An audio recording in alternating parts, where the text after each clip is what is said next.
Emer, halika na. Kain na tayo. Lalamig tong pagkain, oh. Si Sunny asan?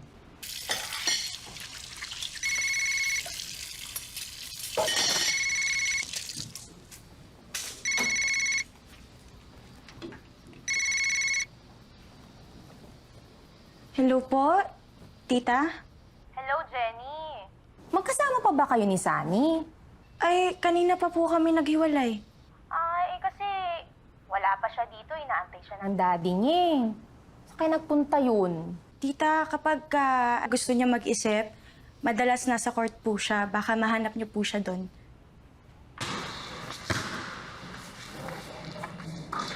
Oh, Nak! Magaling ka pala mag-basketball ah. Ba't di ka nag-varsity? Varsity nga ako, Dad. Athletic scholar. Siyempre, hindi mo alam. Wala ka nun. Ba't hindi mo itinuloy?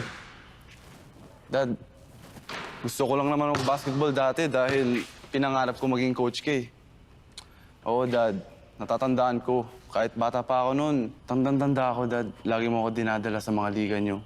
Hanggang sa umalis ka na para magtrabaho sa Dubai. Akala ko noon, saglit ka lang noon eh. Tapos, uuwi ka na para turuan mo ako. Kaya ako nagpalakas, Dad. Kaya hindi na ako sakitin, hindi na ako lampa. Akala ko ikaw magra-run ng basketball drills, mag-improve ng shooting form ko. Dad, pinangarap ko manalo tayo ng championship together. Kaso nung naramdaman ko na wala ka ng balak bumalik, wala na akong gana maglaro.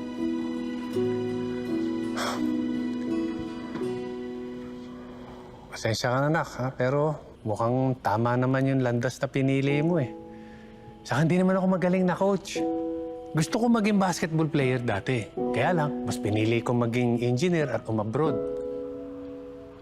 Pero nung inaayos yung papeles, ayun, sinubukan kong mag-coach para may konting kita. Papakain kayo, mapag-aral ka.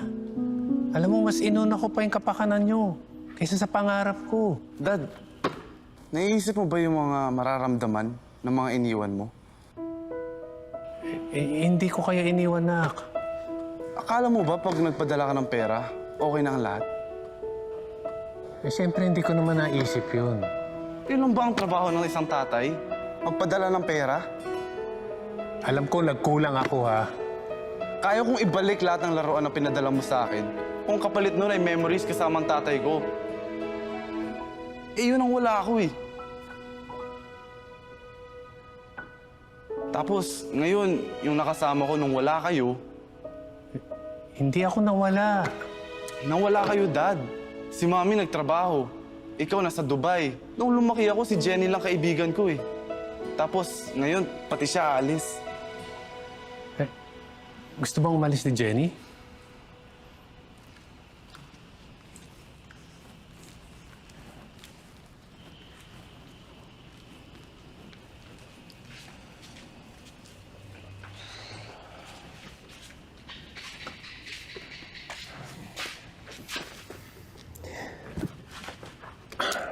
Ako rin naman ayokong umalis eh.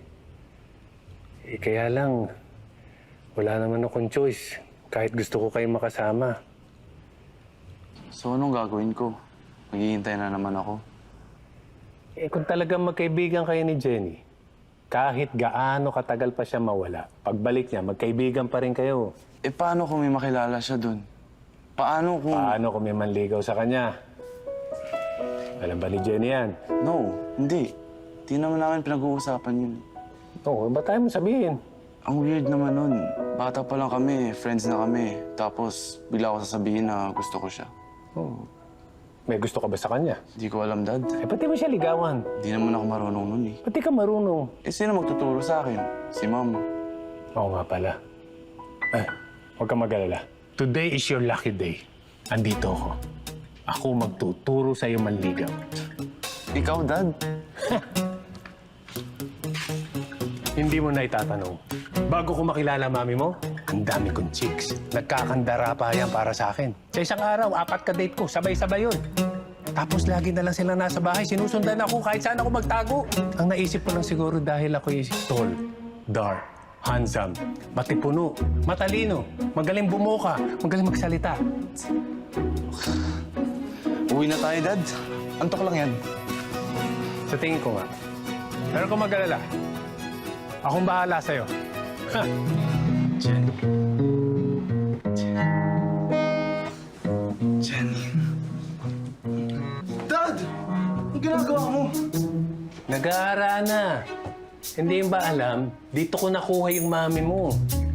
No, hindi ko haranahin si Jenny. Bakit?